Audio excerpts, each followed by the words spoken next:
my time travel story. I think it was 2016. I had this download from my guides that I needed to write a book. And it sort of was about spiritual concepts, healing, etc. Now, what you need to understand is that I grew up in a very Christian childhood and upbringing, quite conservative farming community. I had a relatively happy childhood, especially happy in terms of my family life, maybe less happy in terms of my sort of surroundings and environment and school, etc. And so then I went to university, and there was a point sort of mid-university where a lot of stuff happened in a short amount of time that was really traumatic for me, just a lot of trauma. And so I almost felt like I spent the next 20 years after that just healing from this trauma and finding a way back into my body,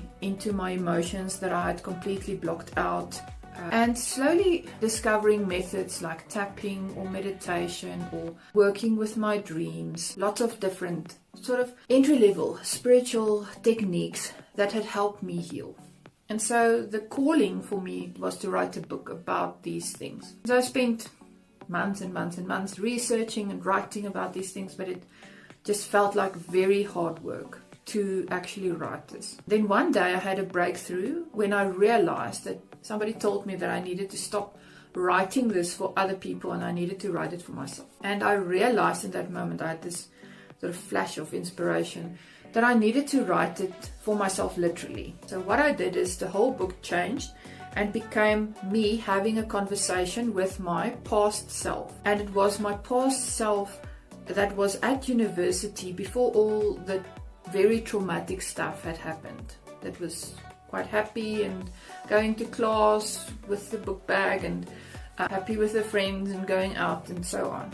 And I was talking to that past self of mine.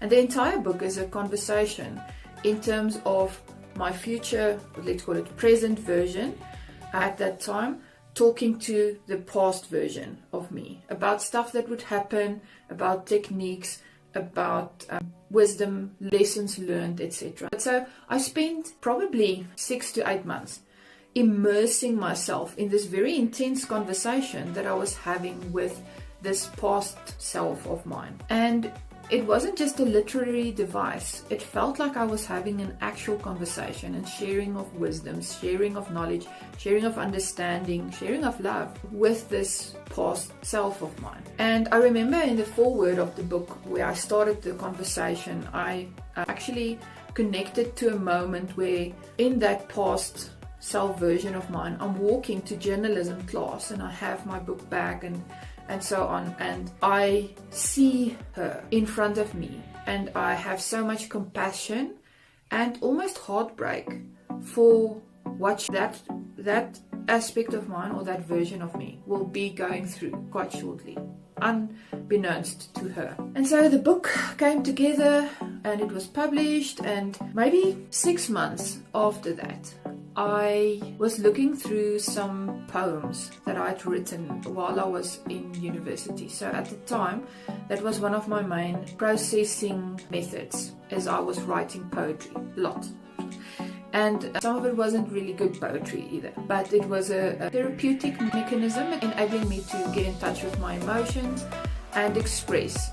And there was a beautiful quality to quite a lot of them. And I was reading through these poems and remembering and, just accessing the memories and so on. And I came across this poem that I'd written at that time, before all this traumatic stuff happened to me, where I actually say in the poem that I was walking from my hostel to class today, and then suddenly before me I saw a future version of myself, and she was looking at me with these fiery eyes, and I wondered, what does she think of me? How does she see the world differently to me?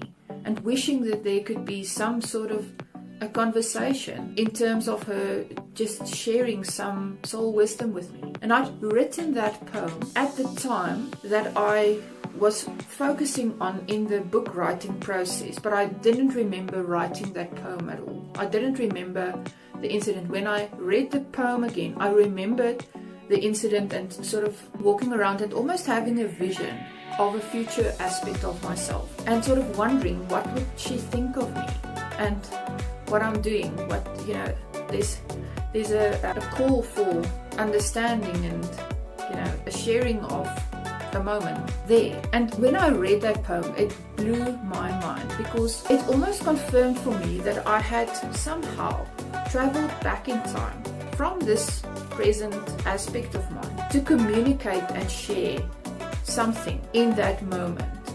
I was really there. That past aspect of mine had felt it and had noted it in her rambling scribblings.